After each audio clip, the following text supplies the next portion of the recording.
100平米を超える天然温泉付きの客室。水盤に浮かぶロビーには茶室やバーなどが並ぶ。13階には大浴場や無料のドリンクを楽しめるラウンジ。函館観光と快適でコスパの良い滞在を両立する高級宿。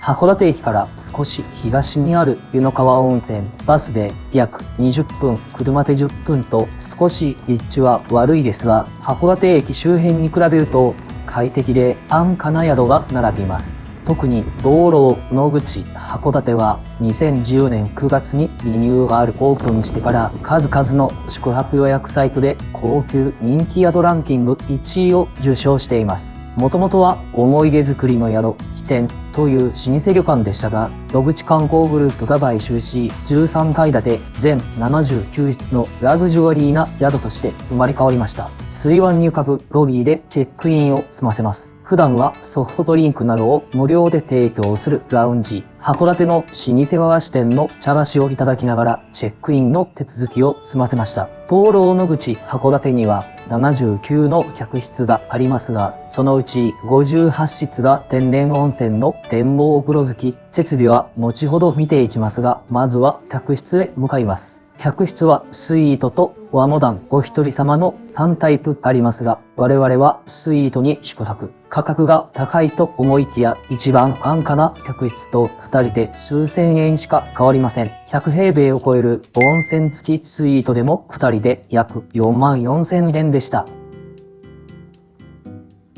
玄関広すぎでしょう。約40平米のスペースがあり、この上に客室があります。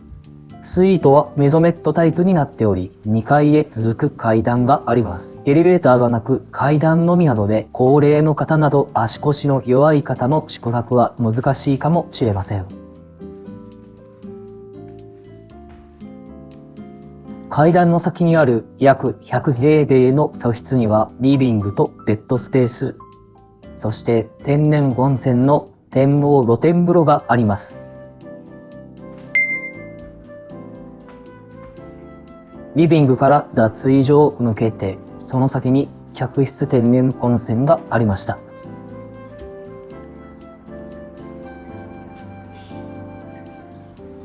大人4人がゆとりを持って浸れる広さの源泉かけ流しの天然温泉です。泉質はナトリウム、カルシウム、塩化物泉であり、切り傷などに効能あり、無色透明なので温泉の濃度が低いかと思いましたが、多分濃いですね。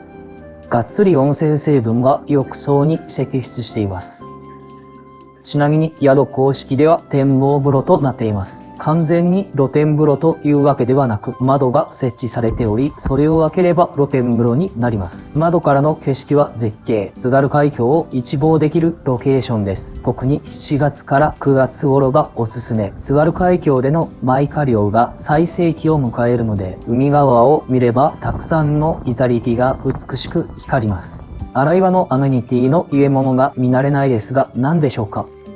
高級な三木本コスメです。詰め替え用があったんですね。脱衣所のアメニティも気になります。歯ブラシやヘアゴム、肘剃りなどは十分。コーラのヘアリキッドやヘアトニック、ロクシタンのシャンプーや石鹸もあります。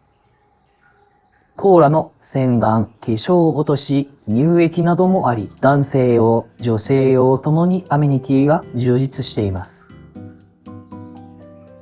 ドライヤーもいいものを使ってます。リプロナイザーです。自宅でも妻が使っていますが、髪の毛がサラサラになります。さて、部屋を見ていきます。手前にベッド、中央にミニバー、奥にリビングがあります。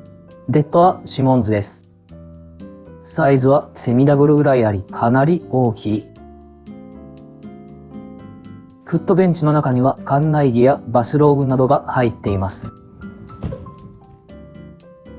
ミニバーはどうでしょうか？コーヒーミルがありますが、これを使う人はいるのかな？ドリップがあるとそちらを使ってしまいます。多分内線とケトル。ミネラルウォーターです。冷蔵庫の中には水とお茶とビールがありました。これらはすべて無料です。これだけ広い客室なので最大で4名宿泊可能です。人数が増えるほどお得に宿泊できるので友人や家族で利用するのに便利です。ここはリビング。客室が広すぎるため消火器が設置されています。客室が広いならテレビはもう少し大きくあってほしいです。ちゃんとトイレもあります。普通のトイレ2室分あります。温泉付きで客室も広々。函館観光から帰ってきても客室でゆっくりくつろげるいい客室でした。これから館内設備を見に行きます。大型のホテルだけあって設備が多く大浴場やラウンジ、バー、ティーラウンジ、ホテルショップなどがあります。100平米以上の広さがある温泉付き客室やラグジュアリーな設備も揃っていることからかなり高い評価を受けています。観光経済新聞社では5つ星の宿に認定。産官学が連携した旅して日本プロジェクト実行委員でも1位を受賞。1級でもかなり高い評価を受けています。まずは1階のロビーを見ていきましょう。水盤に浮かぶロビーラウンジや売店、バーなどがあり、ラグジュアリーな雰囲気がする階です。こちらはバーラウンジ、長い一枚板のカウンターが印象的です。水盤上のテーブル席やビリヤード台も設置されており、大人の雰囲気が楽しめます。年代物のウイスキーやオリジナルカクテルが1100円からとコスパがいいのが特徴です。たくさん飲んだらバーラウンジが飲み放題の宿泊プランもあります。ホテルショップも覗いてみます。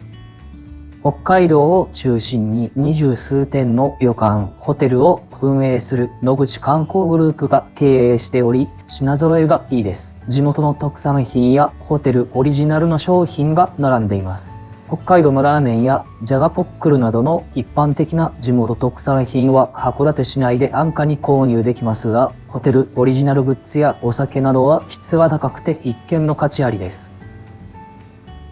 続いてホテルショップのスタッフに伺って茶室を見に行きます。水盤上にいろんな設備があるので行き方が迷路みたいになっています。お茶のお湯を入れるための給湯器です。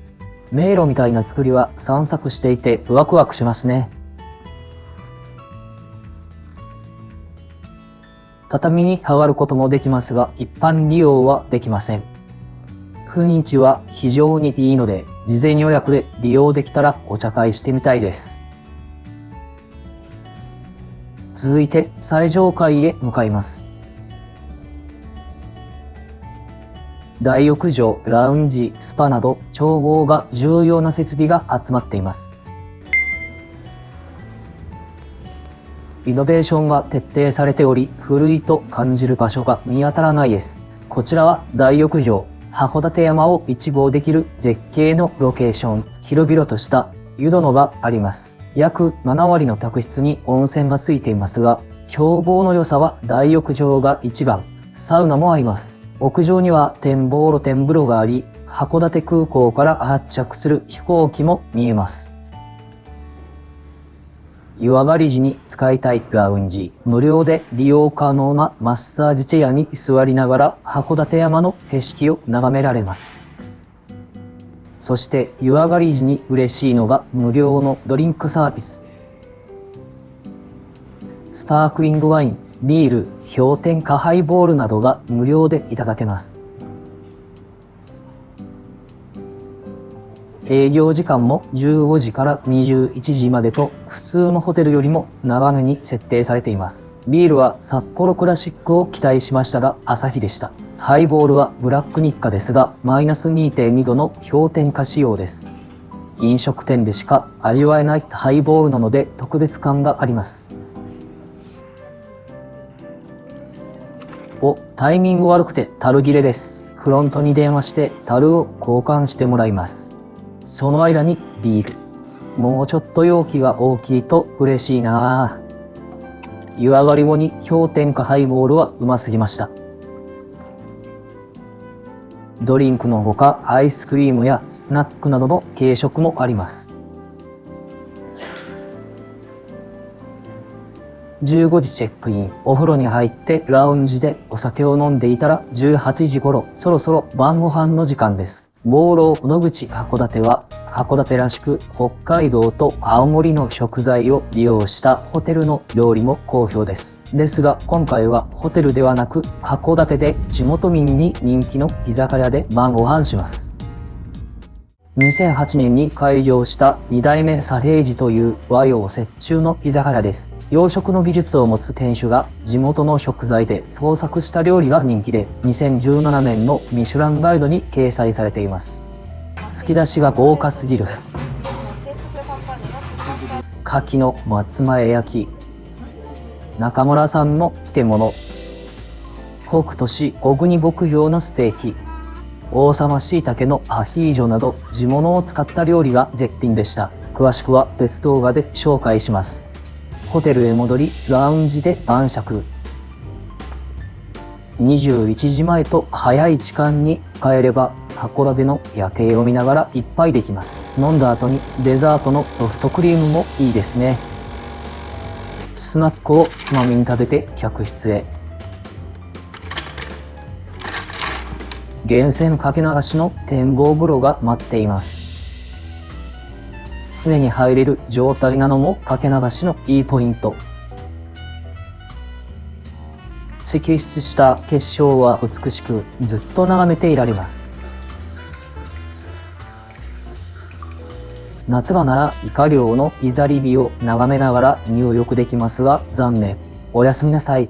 おはようございます。タクシーの運転手に聞いた長谷川ストアで朝食を購入します。一見するとただのコンビニですが、函館名物になった弁当があります。元祖焼き鳥弁当です。焼き鳥と書いていますが、豚肉を使用しています。普通の弁当と異なり、注文後に店内で調理し、出来たてを提供しています。大きさと味付け、数量を注文書に書いてスタッフへ渡します。目の前でじっくりと焼き鳥を焼いている様子が見えます。匂いだけでご飯が食べられそうです。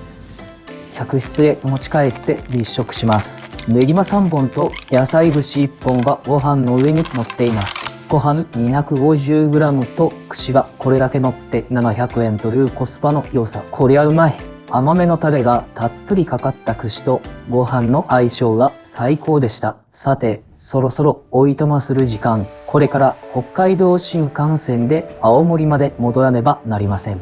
道路を野口函館の近くにあった地元民に人気の鮮魚店でイカを購入して自宅の晩ご飯にします。道路野口函館は100平米を超える客室と源泉かけ流しの温泉付きで2名で 4.4 万円とコスパのいい宿でした。お世辞にも函館駅からのアクセスはいいとは言えませんが、函館駅からバスやトラムで行きますし、公式から予約すれば函館駅からの送迎もあります。函館観光も楽しみたいけど豪華な宿にコスパよく泊まりたいという贅沢を叶える宿。函館へ訪問の際はぜひ訪問してみてください。